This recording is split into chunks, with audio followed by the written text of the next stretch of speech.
Hey guys, it's me, Verilyn, and today is Saturday. It's 7:58, almost 8 o'clock, and I have all this makeup on today because I'm going to my friend Wes's birthday dinner. Happy birthday, Wes. And in case you're wondering what's different about me today, as you can see, I have hair. No, this is not a wave. It's not braids.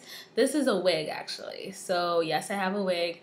I've decided that I'm all done with doing my hair every morning, at least for a little bit. But I still want to maintain the regimen that I've been doing, which is washing and conditioning at least once a week and co-washing like every other day. So I'm still going to be doing that, but during the day, more or less, I'll put this on. But, of course, it's going to be in and out. Like, if I feel like we're doing my hair, my real hair, I will do it. If not, then I have something to fall back on. So that is the plan. So I will be rocking this today. So as far as what I'm going to be talking about today, I decided that I want to give you guys kind of like a rundown of the podcasts that I listen to, because I definitely have referred to a few podcasts throughout doing these, and even like last night, when I was coming home, last night I had dinner with some of the girls I went to India with, and I referred to one of the girls like, oh, well, at least I have my podcast. Like, podcasts are definitely a huge part of my train life, my gym life, my everyday life. It definitely gets me through a lot of things. So being that I do mention it a lot, I figure why not tell you guys what I'm listening to in case you don't have any idea what they are and you want to check them out too. So I'll just quickly go through what I have in my phone as right now. Actually, right now, what I'm listening to, what I was listening to on my way home. I went to the Bronx last night to spend the night at my parents' house, and this is not in any particular order. Everyone knows that my favorite podcast is Tell Me More, but we'll get there. Being that this is here, I'll tell you what it is. I listen to Slate's XX podcast. It's their Gab Fest, and it's usually like their editors or like contributors, or basically just anything that's hot in the news and writers. And I really like this podcast in particular because sometimes my Facebook feed and my Twitter feed are very like they're very preaching to the choir. Like, obviously my Facebook and Twitter are people that I've met, people that already are in my circles, whether through NABJ, National Association of Black Journalists, or through the blogs that I already know and read, or whatever the case might be. I feel like this kind of introduced me to writers and articles that I definitely would not have known about if it wasn't for this podcast. So it's like taking me out of my normal comfort zone. So again, that is the Slate XX Gab Fest, and I'm assuming the name of it is Slate's XX podcast. You can find it, and it's really cool. Like, I like listening to old stuff that were like from 2011 or 2012 during the election. It's really one of my favorite. Like what she said about slavery.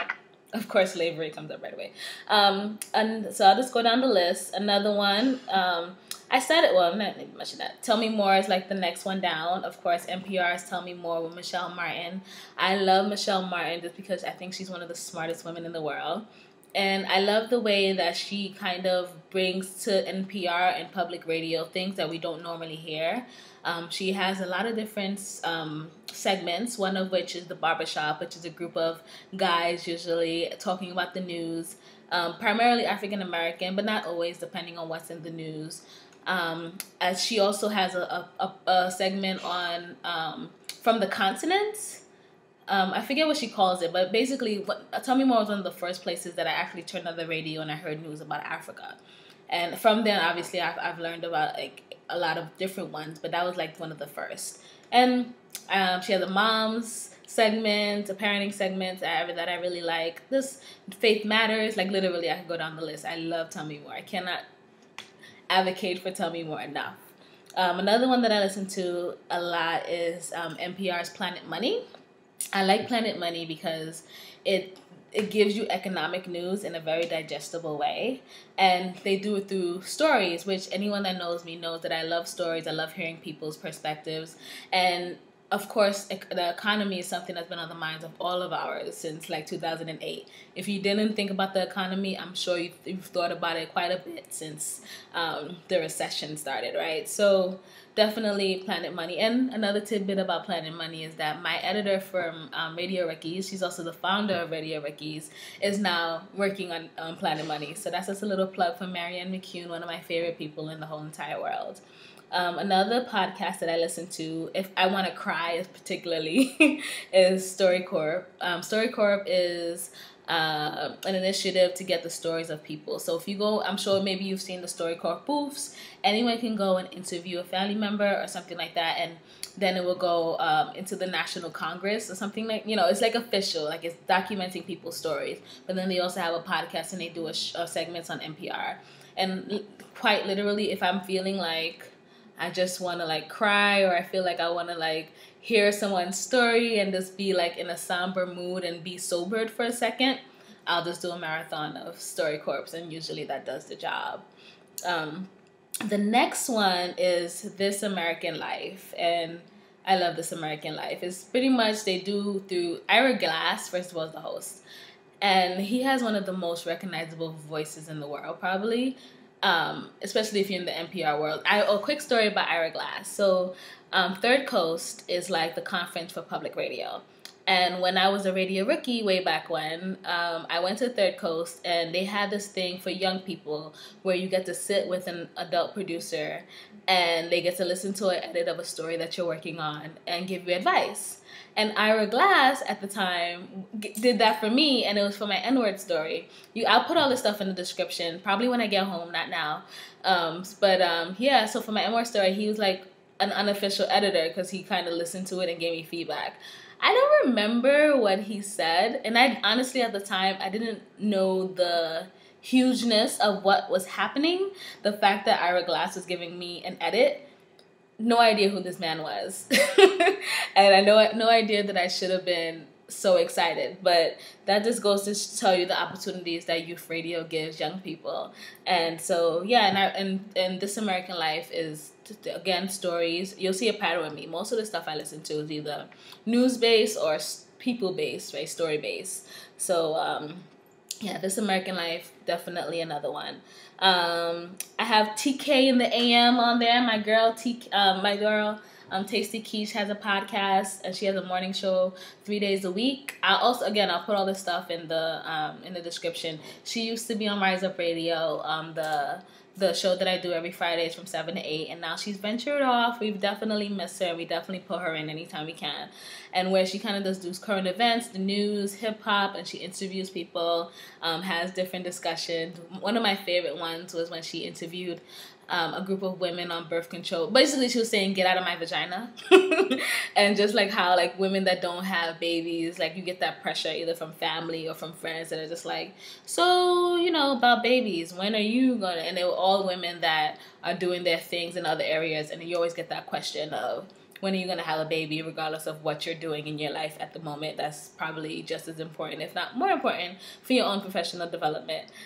So check out Tasty Quiche, just TK in the AM.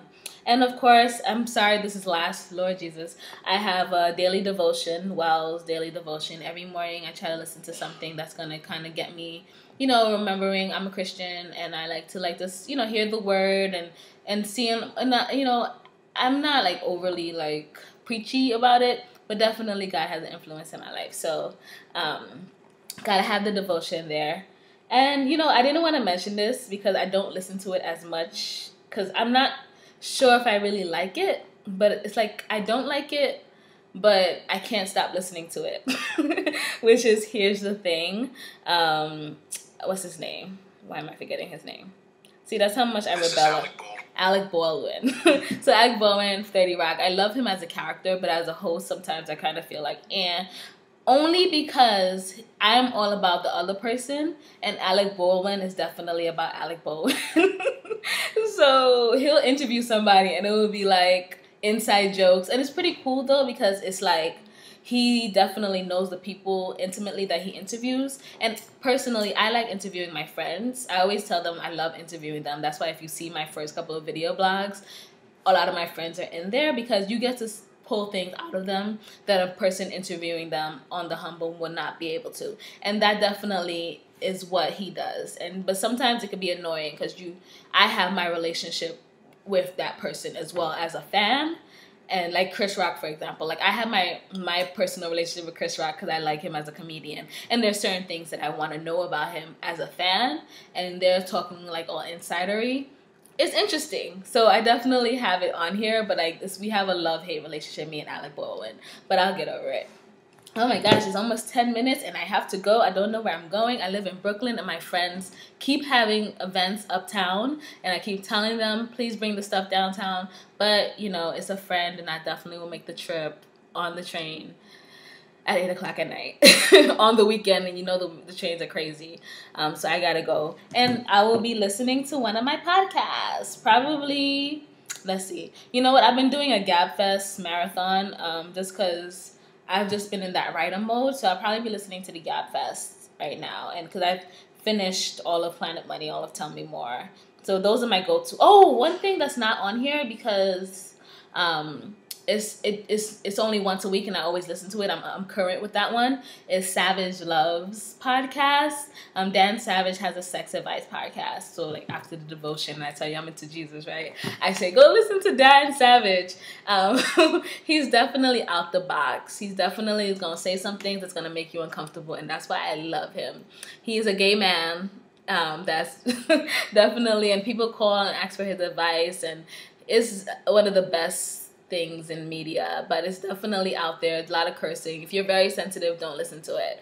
But if you're interested in getting some very savvy sex advice, take a listen. I think almost every boyfriend that I have had as an adult since listening to his podcast, I have had moments where I'll play the podcast for each other. And it's definitely one of those things, like a conversation once you've been in a relationship. So highly recommend that as well. All right, guys, have a good night, and I will see you mañana.